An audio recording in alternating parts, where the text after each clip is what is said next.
Hey guys, OG Albine here, bringing you guys a pretty fun video today. We're going to be going over the BBL teams. If you guys didn't know, BBL just had draft analysis go live today/yesterday for all the coaches. They went over their teams, the Ubers they drafted, how they supported it, and today, myself and Jason, Diet Tight, you want to say hi?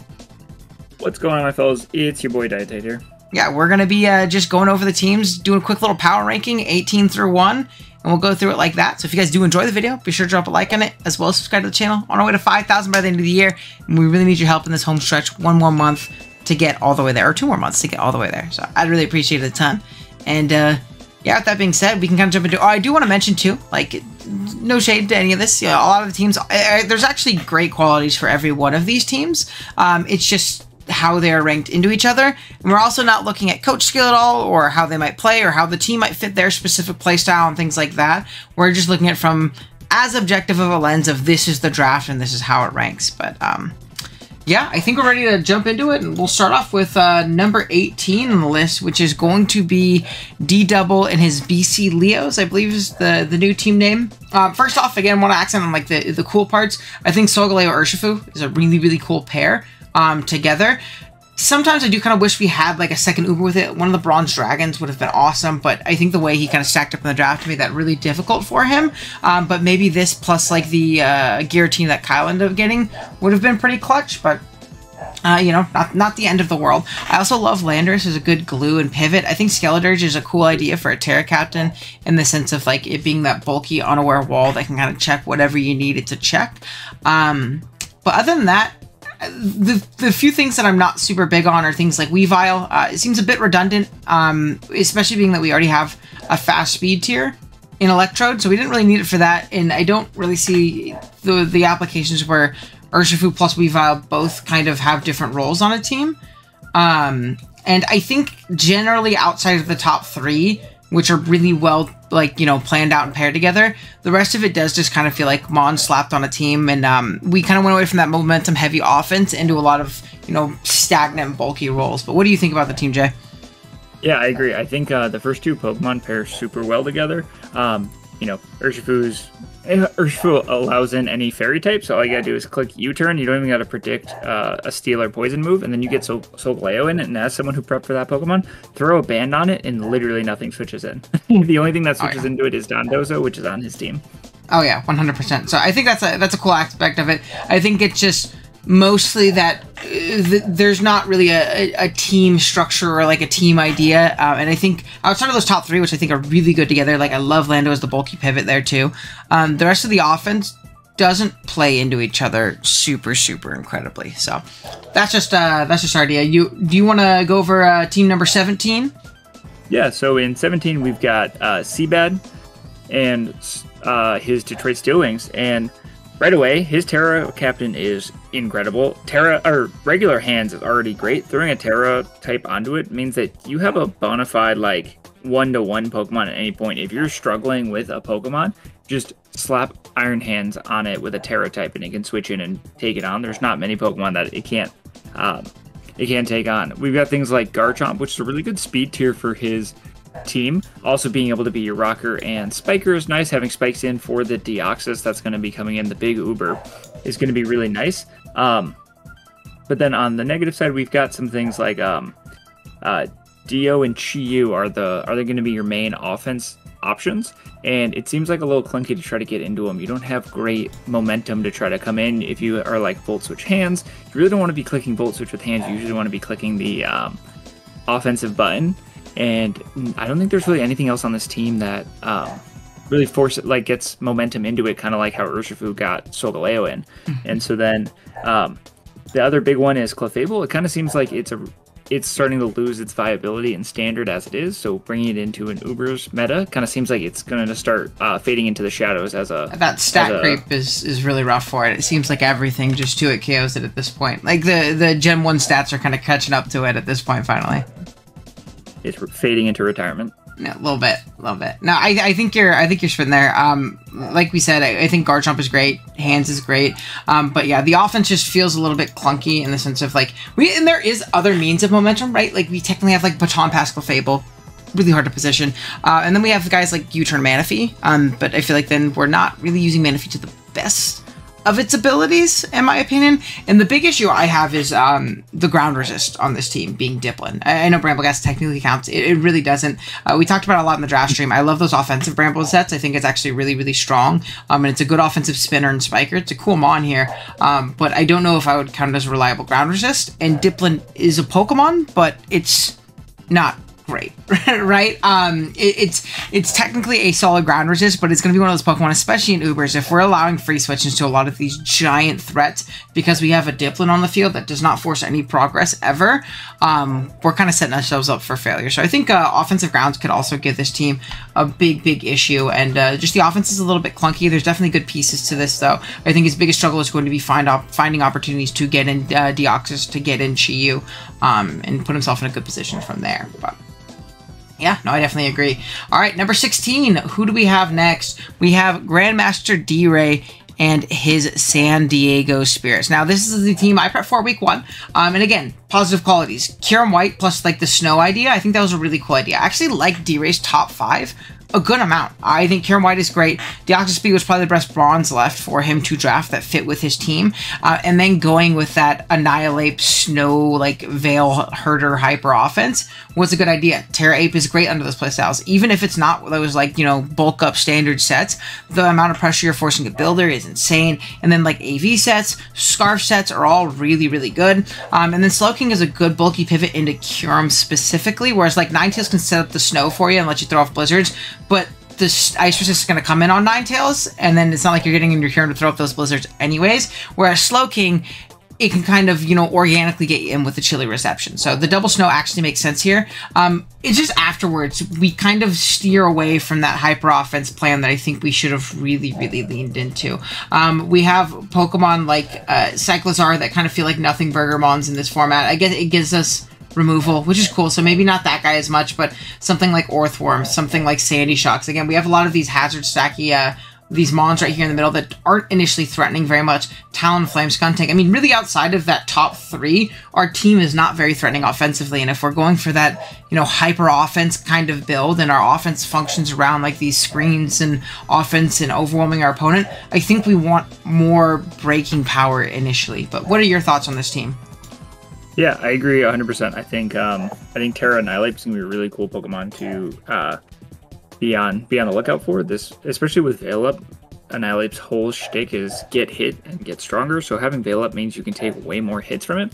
But I agree. Annihilate on this team kind of seems like it could potentially get underutilized because you want it to come in the middle of the game and kind of do breaking. But that is also probably his best win con. Without like having to spam Deoxys speed setup, which is kind of hard to get in. You and I have both used it. It has its weeks where yes, it's going to win, but the weeks that it's not, like it's going to fall into Annihilate to kind of do the whole thing. But often you're better just coming in and clicking the button with it, right? Agreed. So yeah, I mean, again, positive qualities, and that's the thing too with Ubers. Like all of these teams have things, and even 18 through 16, every one of these teams are like, oh shit, I could lose to something on this team, right? Next up though, we do have Kyle A and his Miami Dawn fans. Again, positives. I think that the round, a lot of people were kind of like, oh, round 1 Chien-Pao, that was interesting. I actually don't think it's the worst idea. Securing a really good bronze, one of the best bronzes in my opinion, behind Fluttermane on my team. I think it's really good, really fast, really strong, incredibly anti-meta, smokes through the ghosts and the dragons that really like occupy that top tier of Ubers. So really anti-meta in that regard, also incredibly strong priority. So I really like that aspect of the team. In the sense of, I also like the Sylveon Rotom Rachi is a good, like, compact defensive core that can come to most games and check what you need them to do. But outside of that, it seems like we kind of just have a couple random guys. I know the Ditto, I understand the idea behind, like, third Uber, it can be very threatening in that regard. You know, it really makes your opponent think. But I think round 3 really kind of neutered ourselves in, like, the power that we could have gotten on this roster. And then I'm not a big guy on like Arboliva, Trapinch, Spidops. A lot of these Pokemon are cool and niche, especially in standard. There might be some fun options and uses for them. But I feel like in such a high-powered metagame, Arboliva as our only conventional ground resist is going to fall short. Spidops as that Spikes mon that we're drafting it for is going to fall short. Trapinch realistically isn't going to be trapping much because it's a Trapinch at the end of the day. And Ditto, while it might force some prep, I think that as long as people are respecting the builder, and they should with the Terra on it, they should be fine as well. Especially being that we like also don't allow any like, you know, quick claw shenanigans in the BBL or anything like that. So your Scarf and that's it, which is cool. But I think if we like took those mons and maybe kind of allocated them towards different resources, plus we got a round 3 pick back where we get something else, we'd be in a good spot. But what do you think about this team? Yeah, I think Kyle actually did one of the smartest things of the draft was acknowledging where he was at in the draft. So like one of the smartest things, like you said, he got his bronze early, and people might think that's a throw, but look at his Uber down at the bottom. That's Giratina. That is still a really good Uber. No one's like, oh my god, he had to settle for Giratina. Like, that is a good Pokemon. So being able to acknowledge that early was a huge advantage for him. I just wish, like you said, we would have seen it kind of come through more fruition, like taking advantage of that, but then taking Ditto kind of slowed things down. Like, you and me both got really good Terra types from that, like Terra Necrozma, Terra Mew. So like he could have snagged one of those and been up way bigger, especially because if you want Terra Ditto, that could have probably waited until round 7 or 8. But overall, I do like the team a lot, and Chien-Pao and Giratina are going to be definitely going to be cooking up.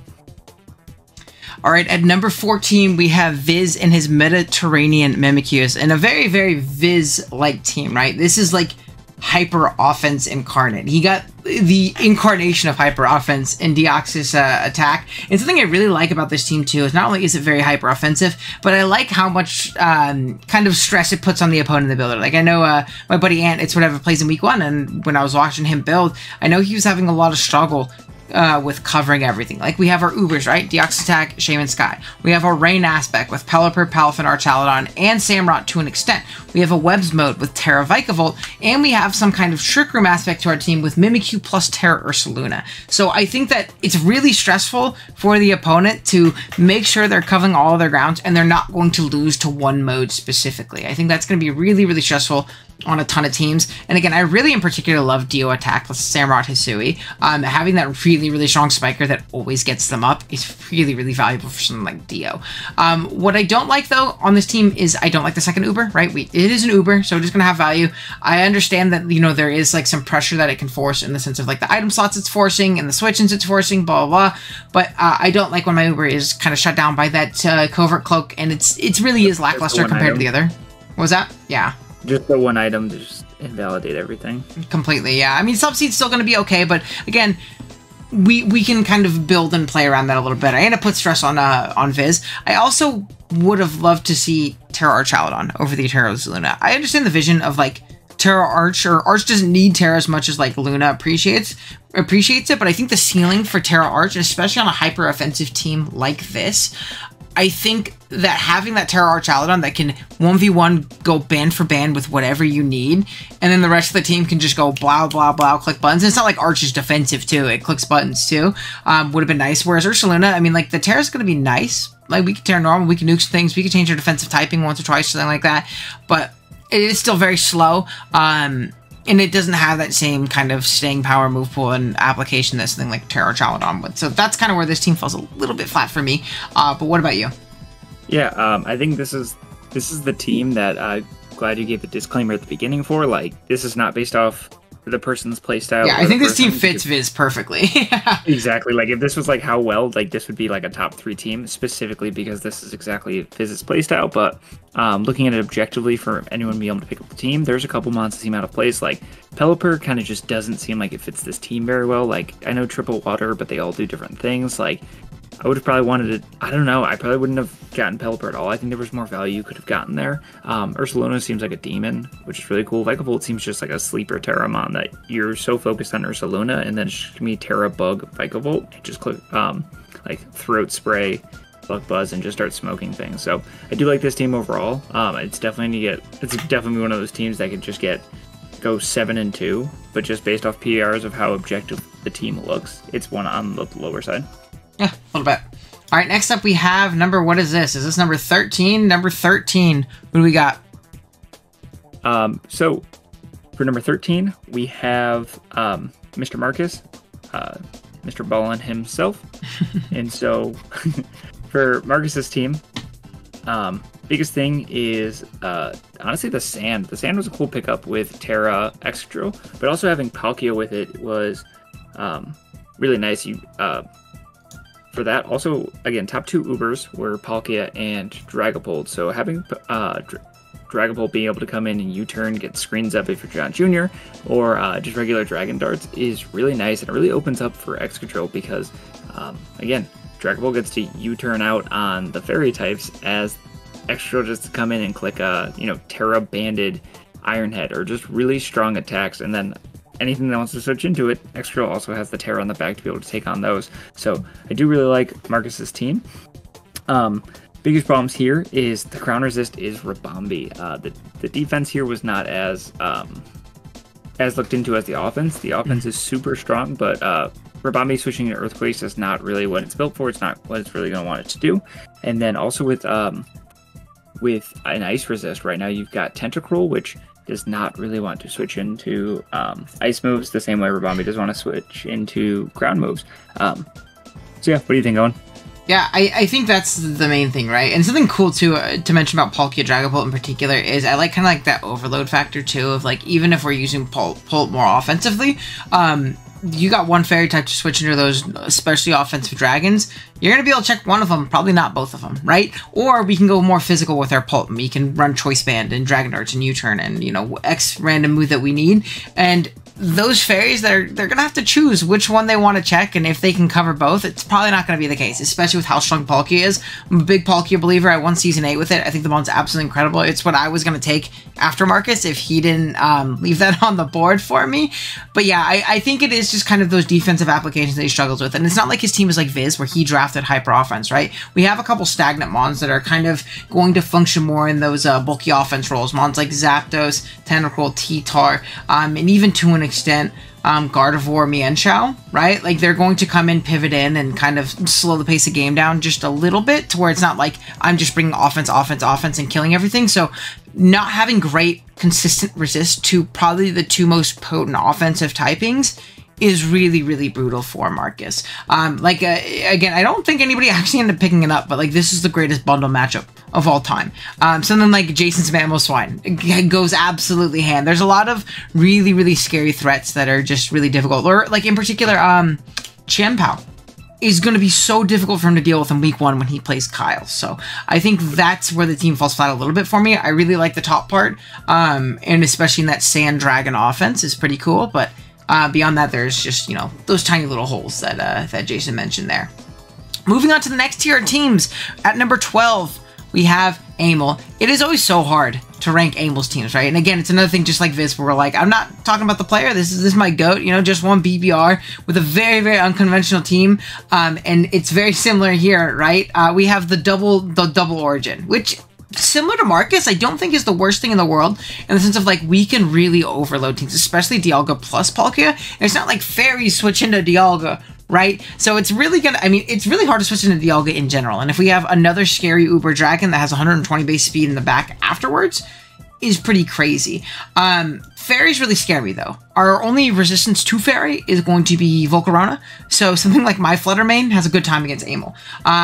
Something like an Iron Valiant, just has an absolute field day against Amel. So those things are going to be scary. I think ground resist are a little bit tough as well for Amel.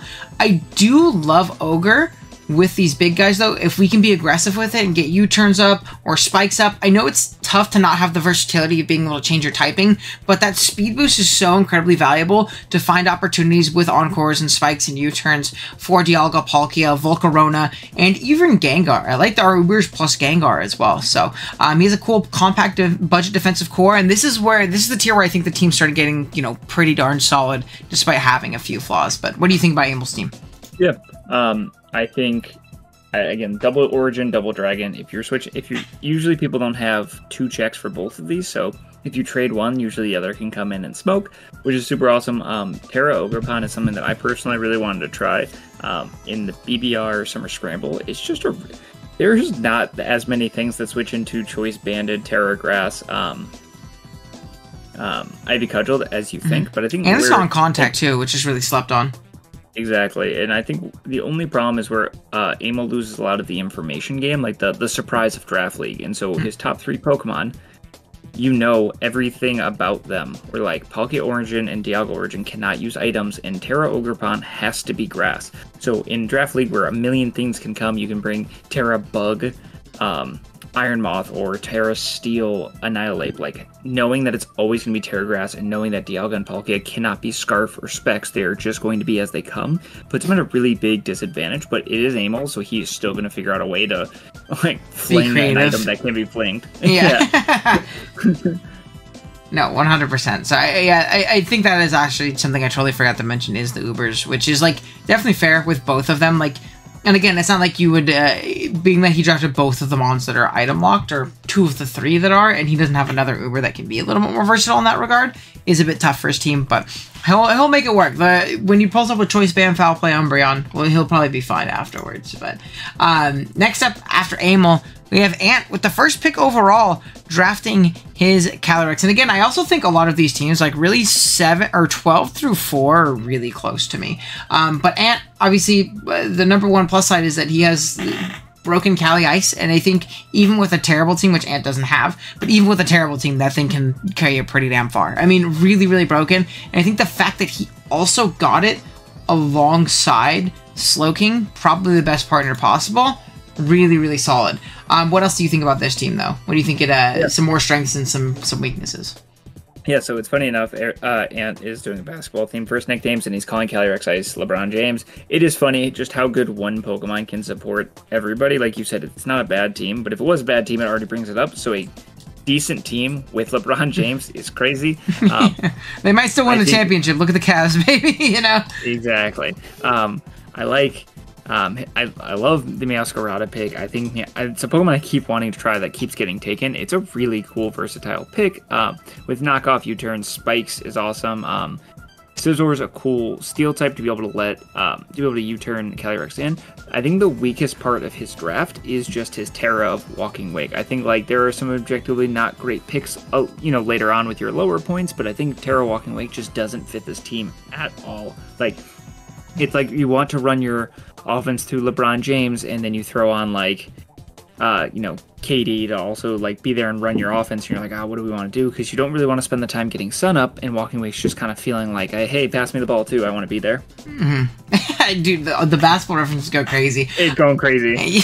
I'm also not convinced on Terra Wake too. I get the vision of like fast dragon. Dragons are strong, especially the ones that are faster than the Uber one. But yeah, I feel like maybe we could have found a better slot there. And there's still a lot of offensive dragons above base 90 speed, right? That we could have figured out later. And maybe gotten a little bit more of a versatile Terra captain. I think the biggest thing that beyond that I don't like about this team is that there are no spikes. I would have loved to see some spikes on this team, especially with guys like Cali, Meowscarada, Scizor, Slowking. I mean, the momentum goes crazy, right? This team is like, it's momentum-based offense, right? We're coming in, we're flip turn, U-turn, volt turn, all of those moves, and we don't have the means to wear down Pokemon outside of Stealth Rock, and even the Stealth Rockers, right? They're very mediocre Stealth Rockers at best. We have Torterra, who should be like your third best rocker on a team. We have Stonejourner, that's my guy. I like him. That's Boogie, but not a very good Pokemon, unfortunately. I wish he was. Yeah. So I think the hazard game is... Oh, no, we have Meowscarada. I'm tripping. One Spiker. So I would love more spikes on this team, I guess is better to say. Yeah, just because you then, like, frees up the Meow a little bit. Mm-hmm. Yeah, you got to bring Spikes Meow every week if you want to force hazards, which then slows down the whole fast-paced Meowscarada game. Exactly. And we need another rocker. There's a couple teams in this league. I'm like, wow, our rockers, they're not looking good. But yeah, next up we have John Jr. in his Portland Nightshaders. Do you want to talk about John's team real quick? Yeah, absolutely. The negative, if anyone watched Joey's stream, the negative John. He doesn't have 12 removers. But yeah, I think Ho-Oh, Kieran Black, Goldango was an amazing start. Ho-Oh is... I think one of the slept-on Ubers, like it being able to fall down to him at 13 seems slightly crazy. This mon, people look at it and go, Rock Week, and then just move on from it. I've looked at calcs, like Rock move strong stab Rock move has to kill a Ho-Oh. Like, it is not like, Hydro Pump from a water type. Like, that barely 2-hit KOs certain Ho-Ohs. This mon, is really good. John Jr. staple, Kieran Blackpig. He finally gets it back. Dragon Dance, blah blah blah. I like Goldingo. I like Goldingo a lot for this team as well. Being able to step into those fighting and rock weaknesses that are starting from Kieran Black and Ho, but also the fourth Pokemon. I don't know why I just said top 3. I'm a huge Iron Boulder fan, especially again from Summer Scramble watching it. So throwing Terra on that guy is really cool. It's always just like a win con in the back or just a mid-game breaker. You just go Terra Blast, Terra Rock, and just like, I don't want to take contact beat. Then you also have Mighty Cleave. So I do like John's. Top slot, I think after Boulders where we start to get a little hazy, where John was very trying to figure out hazard removal, where he ended up having to slot himself into Toedscruel. I won't say Weezing Galar because I do like that Pokemon, but anytime you have to bring Toedscruel to like be your dedicated spinner, you're kind of behind on the ball. I'm not a huge Toedscruel guy, so maybe John will show me differently, but yeah, for making yourself have to bring Toedscruel is going to be a little tough. Yeah, I think that being our main like ground resist is a little tough too. We obviously have a few immunities, right? We have Ho-Oh, but Ho-Oh doesn't like to take on offensive grounds. Like we said, Stone Edges might not kill from full, but they're going to do a lot of damage, right? Especially into our big Uber guy. And then we have Weezing.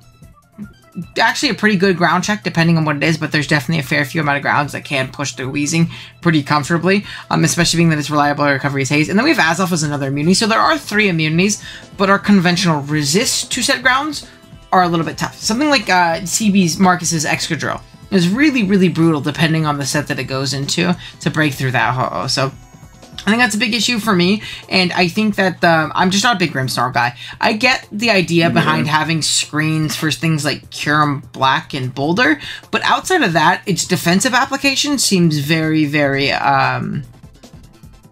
redundant in the sense that we have a great fairy in Weezing. I think Weezing is actually a much better defensive fairy in this format in particular, because it's at least checking those physically offensive dragons, maybe not the specially offensive ones, but Grimmsnarl isn't doing either of those things, right? I'm really not a fan of Grimmsnarl defensively. The screens Mickey offense is an aspect of the team, but I'm wondering if we could have gotten more value out of 11 points than our Grimmsnarl if we kind of had approached it elsewhere and maybe not bit too early on that, I guess. Maybe our removal is a little better. Maybe our ground is just a little bit better if we kind of looked into that earlier and then getting something like a Grimmsnarl, right? So yeah, agreed. I think that's a big negative, but again, I love Ho-Oh Kieran Black. I think it's one of the best cores in the league, and I also would have loved to see a little bit more consistent spikes out of him too. We have Toedscruel, which is known for spinning and being actually pretty decently offensively, but it is not known for setting up spikes due to Mycelium Might being terrible. And I think the combination of Goldango, or like anytime you have Goldango, you want stack in some way. You want to have that stack option, especially when we have Pokemon like Ho-Oh, where you have to switch into hazards, like Rock, Spike, Sacred Fire, Burn. Even if you resisted that attack, you're at like 55% now, right? So I think that would have been a cool aspect for John's team if he added those things, but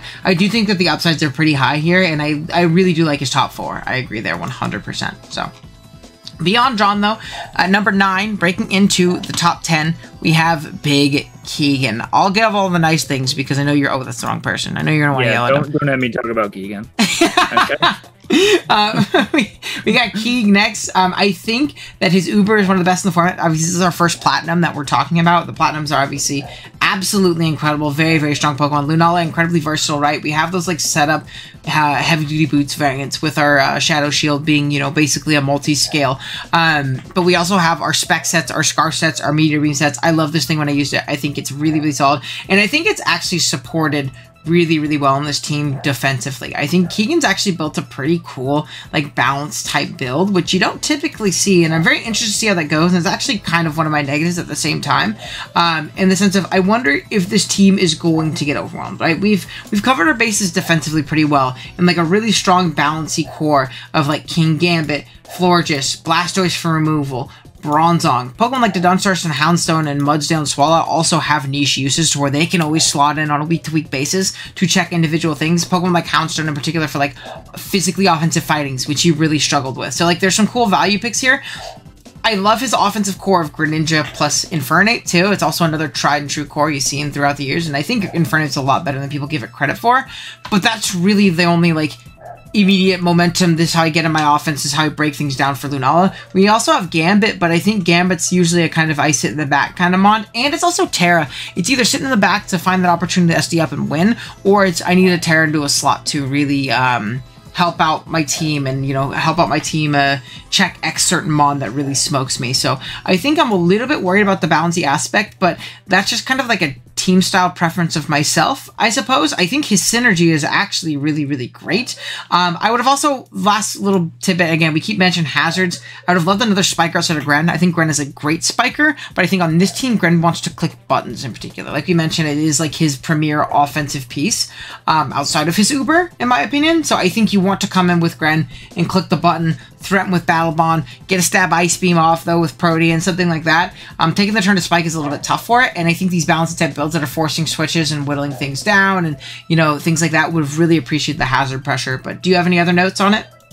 Yeah, I would say I think his top 6 picks were really good. I think they all fit well together. They were all covering any gaps they potentially had. I will say his last, like, 5 picks kind of seem like clunky, as, like, they have nowhere to go. Like, Bronzong to Dunsparce, Houndstone, Mudsdale, Swalot are just like slowing down the play super bad, and so you're going to need Infernape and Greninja to be able to open up opportunities. And again, once you go into Bronzong, you're going to have to make a double to get out if something comes in, which Keegan is definitely known for. Which again, it's not about rating the coach in here. If it was, it would probably be a little bit higher because Keegan is all about his doubles. But yeah, you get Houndstone in, and now it can't go anywhere. And now you get the check into Houndstone. So, all right. Next up, we have actually I'll do this next one because this is you. So I'll talk about your team for a minute here, and we'll do the same when we eventually get to mine. But we have you, Jason. This team, big positives, right? I do really love the Terra Captain too. Before you even talk about the Uber, I love the Terra Captain across. It's actually what I wanted next overall. I think like the biggest thing I like about this team is not even the Ubers. It's that round 3 through 3 through 6 or 7 that I really, really, really enjoy on your team. Yeah, round 3 through 7 is like a generational run in value. Necro, guaranteed catch one, check to whatever you need, or set up win condition that really puts on a ton of pressure offensively or defensively, depending. Snorlax is great into a lot of these top tier Ubers and a great check to a lot of special offense, and in particular a lot of the scary ghosts that run around. Thundy, incredible speed tier.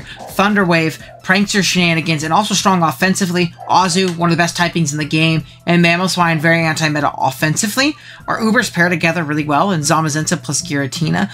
Really like those Pokemon a lot. I think that they actually pair together almost perfectly. Giratina really, really helps out Zamazenta and really breaking down teams, and vice versa. Those ghost immunities are going to get kind of smoked by Zama, and they both pressure fairies equally, which I think is cool as well.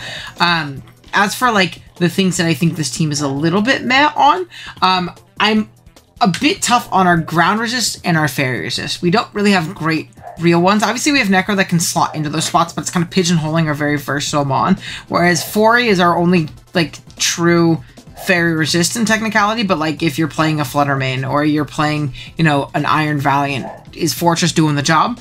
Probably not. And then ground resist wise, we have 2 immunities, which is nice. But again, Pokemon like Giratina have no recovery, and there's no means of recovering it on this team. There's no healing wish. There is no wish or anything like that, which isn't a requirement, but it means that the Giratina is taking the damage it's taking, or it's either resting or staying that low. And Thundurus is not known for taking on offensive grounds, right? In fact, they usually check it. So I think those are a bit iffy in that regard, and I'm not super sold on Minior, but there's not much you're getting out of those low tier guys anyways, and he looks pretty cool. But do you have anything that you want to mention about your team, either like some other positives I didn't mention that you really like about it, building with it so far, or things you're like, ooh, this is a little bit tough? I agree with everything you're saying. Biggest things that goal with some of the random picks towards the bottom was just trying to help with the top of the meta. Goal there is just don't need to beat him 1v1, but try not to just absolutely lose off lead to a couple of those Pokemon. So it's gonna be very interesting to see how those end up going, because Ubers are Ubers and Fortress is Fortress. Unfortunately. It sure is. What is this? Number 7. Number 7. Oh, that's me. See, it's right on time. There you go. It's my turn. So yeah. Going into Owen's draft, the big thing is he got his Steel Fairy Dragon, first 2 picks. You know how important that is in Draft League. I'm just kidding. But I do like... Kaz's going to kill you if he sees that part of the video. I do like the top 3 a lot. I think this is, again, there is something that's really nice and really good about 2 Terras, 2 Ubers. Like, yes, having one super powerful Calyrex is really good. A Mewtwo is really good, but there's something about having 2 Uber Pokemon. So I think Dialga and Flutter Mane work very well together and cover a lot of things. But then adding in Terra Mew to just be just a wild card of, I need to make sure I'm prepped for, Scale Shot or Bulk Up or random Mew, but then as well, like, oh, what if it's just defensive and it's like Iron Hands, I can just check one Pokemon that I want to. It's really good. I also think another thing that Owen's team does well is it has amazing leads. Like, Owen, unless there is like, I can't think of anything off the top of my head that really stops it, but like, you've got Ogerpon Cornerstone, and you're just like, if he doesn't have removal, I'm just going to lead Cornerstone, and I always get 2 spikes off unless it's something with Moldberg here that can kill me in 1 turn. Then you've got things like Crocodile, which is an awesome lead with Intimidate. You've got Pheasantipity that can just click U-turn and potentially pop a poison, even lead Dialga or lead Sash Flutter Mane. Like, there's plenty of good leads. I think where things slow down just slightly is the Pheasantipity and the Rotom Heat pick. I think those were like, hey, there's nothing left picks instead of like, these really fit the team well, and it shows a little bit, but those are still going to be good Pokemon. If only Rotom kept Defog, I think it would have been a way better pick. But yeah, even that, I think the defensive core is really nice, where Mew can slot in if it's needed, but it's not going to always be needed, but it is really cool to have that as a defensive option. Yeah, so I agree 100% with Pheasantipity. I think I even said it in my draft analysis, like, Pheasantipity sucks. There were so many fairies that I would, like, John's Galarian was one I really wanted. I was so mad when he picked it, and he had the stupid Grimmsnarl sitting there, too, because he was so focused in on getting another removal guy. And Joey talked him out of going Defog Conk. But, what do you call it? So I think that guy's definitely a little bit mediocre. Rotom Heat as well, but, again, as we're kind of looking through, my only real fairy is just something like Fez, which I already acknowledge is pretty shit. So I was like, I need another one, blah, blah, blah. But yeah, those guys are a little bit meh.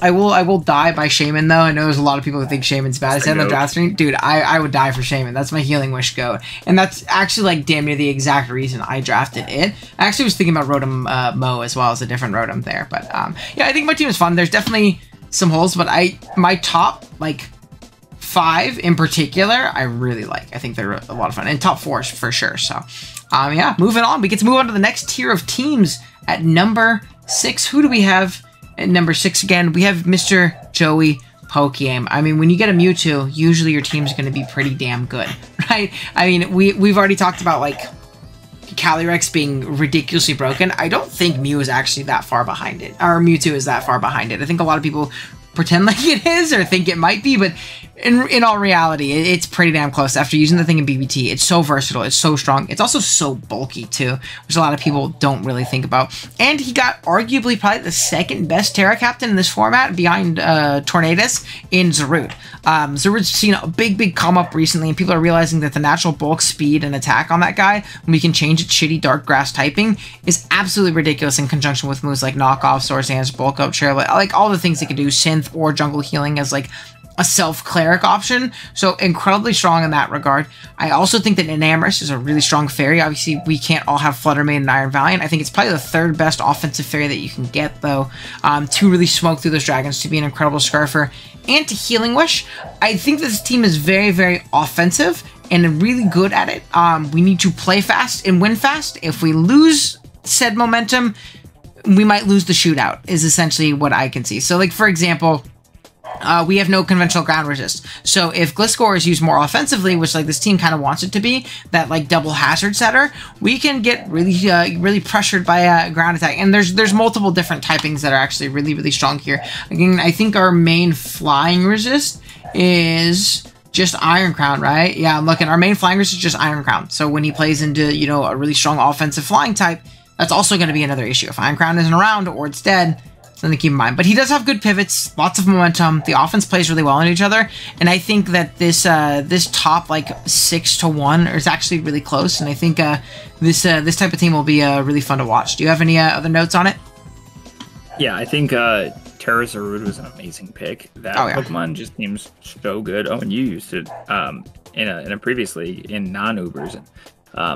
It was just so good. I think Joey's gonna have no problem finding a win con every game, which is cool. And like, again, the lovely thing about Draft League is you never know what's gonna come. So like, people are gonna be hardcore pressed to worry about SD Zarude or DD gouging, and Calm Mind Primarina is going to come out of nowhere and just smoke it. And just like almost every Pokemon can set up, so it's terrifying. I think Mewtwo, again, any strong Pokemon that has Unaware is just unbelievably broken, because there's just no failsafe as a lure with Resist Berries. So really excited to see this team in action. Oh yeah, no, definitely really strong. Really, really well built, like hyper offense team. But obviously, hyper offense has its flaws, in my opinion. But that is what this is. This is HO. Next up, we have Obo at number 5. Do you want to give some notes about Obo? Yeah. So Obo actually copied me. I did it first. And by me doing it first, you mean Marcus drafted you?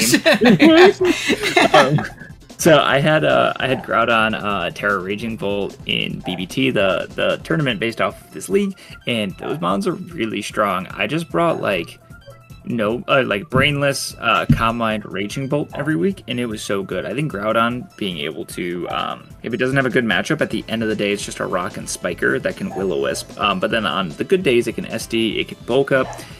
Precipitous Blades do really well. It has coverage to hit anything. There's nothing that...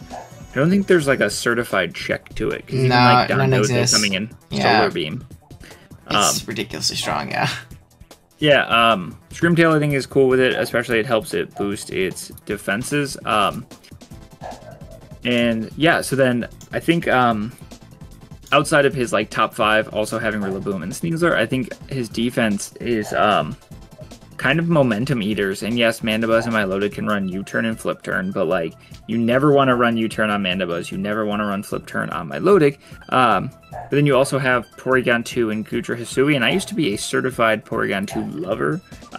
As time starts to go, it's kind of like Clef that it needs to retire pretty soon. I don't think they're going to be doing as well defensively as Obo wants them to, and you're going to end up relying on Screamtail to carry the entire team. Yeah, I think I 100% agree in a lot of this, right? I think Obo's like starting 5 is like as good as it gets. I really, really like his start of his team. And what Jason also means in the sense of like, they don't want to run U-turn in the sense of these defensive mons in Mandibuzz, Milotic, they're always just out of range of these two Arceus. And it's especially prevalent in Generation 9, where one, the playstyle is immediately just much faster. So if you're taking a turn to recover, that's not great. But number 2, we only have 8 of them. It's not hard to stall out 8 recovers by doing enough damage. I mean, you can come with a mon that's weak to dark, or weak to water, or weak to the ice beam that Milotic has, but if you're doing 45%, just keep clicking the button until they run out of the move. You'll live one from them because they're not very strong, and you'll kind of push past them in that way. I don't think Milo is the worst on this team, but I'm definitely not a big Mandy guy, and I'm definitely not a Porygon guy. Losing Port, losing Toxic is a little bit tough, and the main qualm I have with this team, while I absolutely love the top 5, and I think they are like incredible synergistically, I won't harp on it too much because Jason already talked about how good they are together. I hate the hazards on this team. It is Groudon. That is it. We have no other means of setting up hazards for a Pokemon like Raging Bolt as it Volt Switches, Rillaboom as it U-turns, Sneasler as it U-turns, Mandibuzz as it U-turns, Milotic as it Flip turns, and even Screamtail as it Baton passes to force this passive damage outside of our Uber that we likely want to click Precipice Blades and Heat Crash with, right? Yeah. We are forcing our Groudon into a role where every single week it needs Stealth Rock, or our opponent does not have to worry about putting boots on their mons. Like, for example, when John and Obo play later today, or later this week for their BBL game for week 1, he has to be Rock's Groudon in my opinion. Or Ho-Oh doesn't have to run boots. It runs a Choice Band variant, and it KOs the entirety of this team, right? So I think that aspect of it is a little bit tough. There's a lot of defensive pressure on Groudon, where yes, it's good defensively, but we need to take some help, or we need to help it out a little bit. I think maybe dropping Gudra Hisui, not that it's bad on this team, but for a rocker, or like a steel type rocker, would actually probably shoot it up a couple slots for me, because I really do love the start of it. I think it's an absolutely incredible start. And those top 5 will carry the shit out of some games, but we need that other rocking option here. Yeah. But At number 4, who do we have? At number 4, we have the Shuckle King, just making it just outside that top rank. I think another team that starts off incredible, right? We have Pokemon like Zacian, the pay-to-win team, as we were saying the thing, the all-legendary team plus Hariyama and Quilladin. Zacian, Iron Treads, and Ogerpon Wellspring was as good of a start as you can get, damn near. Really, really solid. I love Treads in particular with it. It covers Zacian's weaknesses perfect. I love the offenses after Latios, Darkrai, and Ogre. I think the low tier defense is also very solid in Deoxys, Pecharunt, Hariyama, and Quillfish, or not Quillfish, Quilladin. Honestly, this team was really, really close to being at that top tier. Do you have any qualms with this one, Jay? No, not at all. The only issue I could possibly see with it is it's just slightly Ghost weak. You're gonna use Darkrai a lot to check Ghost types, but Ghost isn't really like a. It's a little bit more in Ubers, to be fair, but yeah. If it was standard, I wouldn't even really care, because whatever. Yep. But yeah, we're gonna. I feel like there is a little bit of pressure on this Hariyama to step up to bat with an Assault Vest and hopefully check the guys long enough for offense to overwhelm it, which.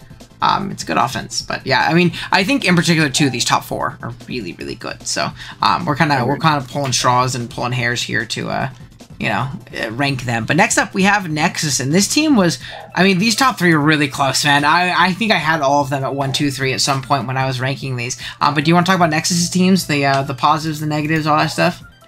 Yeah, absolutely. So for Nexus, he got the Pokemon that everybody wanted. There was a hot girl at school in Nexus. Everybody wants it, but it still goes to pick 14 every time.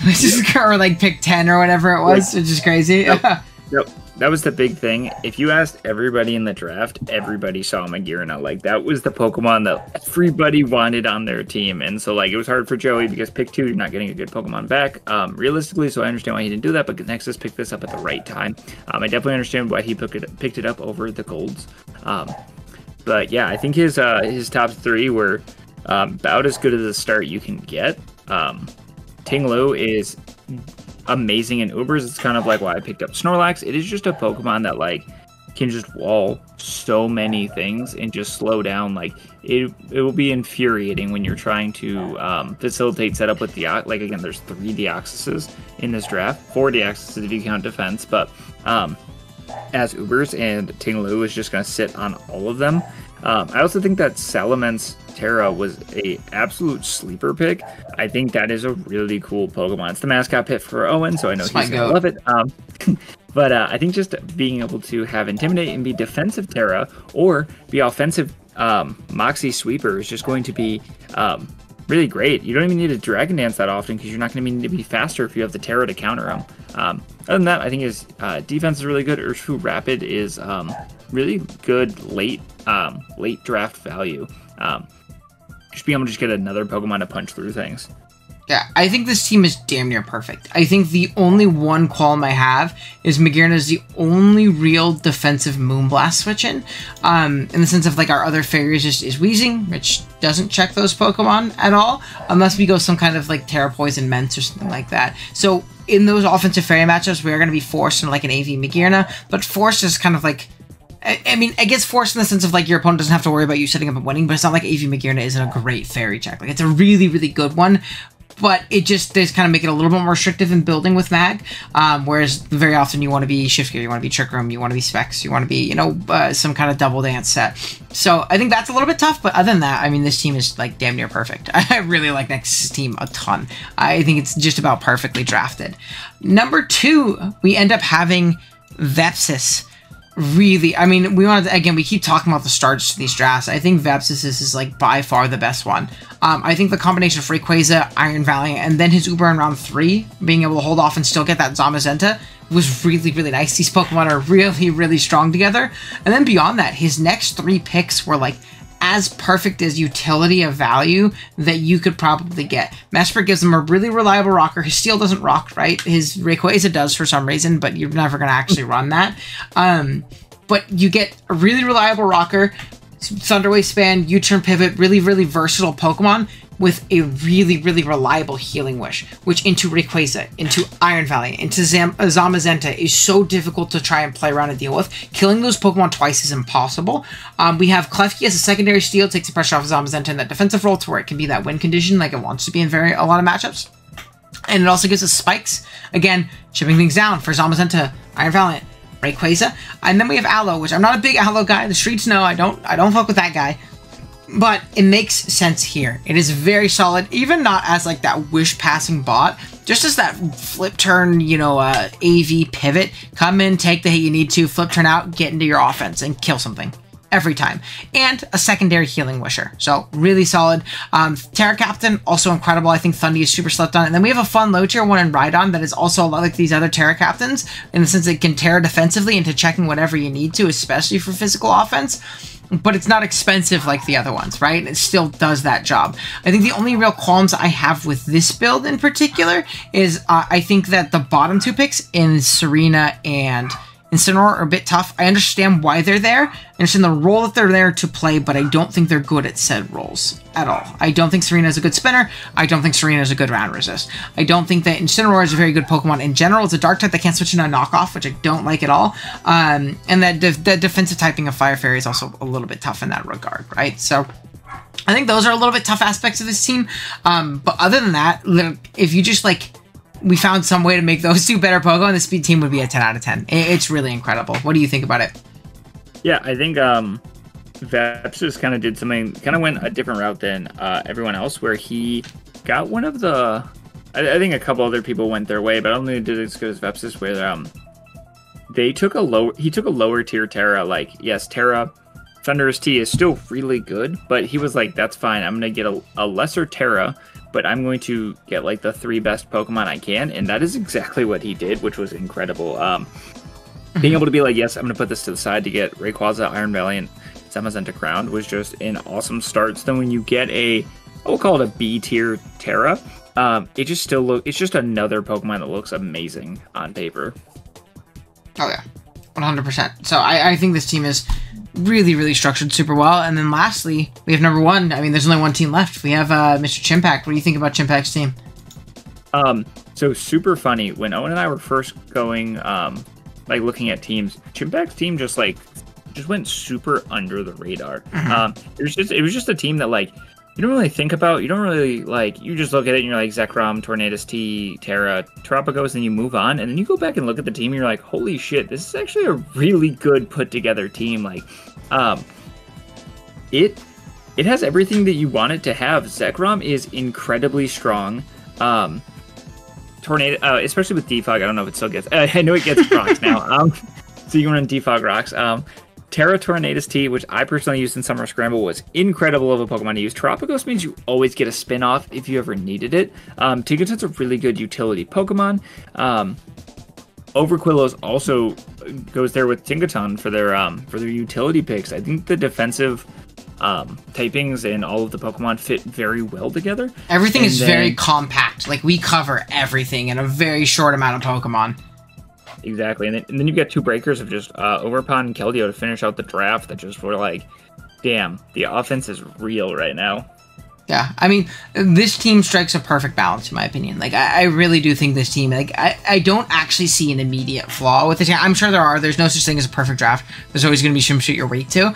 But genuinely, I also think it's underrated, too, something like Terapagos. It gives you, like, a guaranteed spin if you need it. It's a great win condition with Rock Polish, Calm Mind, Meteor Beam. But also, like, the emergency button. I love having an emergency button Pokemon. Something that always takes one of whatever you need to and deal with whatever you're dealing with, right? And having like that Boots plus Terra Shell and better multi-scale plus really great coverage and being really strong, it's really obnoxious to try and set up an end game where your setup win condition needs to, you know, kill everything, or your breaker or your scarf needs to clean through. You're like, shit, I need to find a way to force Terapagos in to take damage because my game plan cannot work until that happens. And again, we still have crazy offense, Landorus, which we didn't even mention, which is, it's just a Landorus incarnate in the middle of the draft. And then we have Ogerpon, Keldeo, but a really nice, solid, compact defensive core of Tinkaton, Sinistcha, Overquill.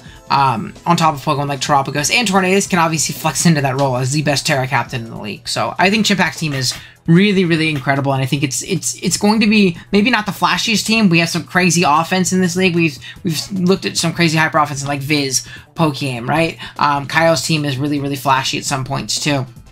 And there's a lot of like craziness on all these teams. This team is very simple.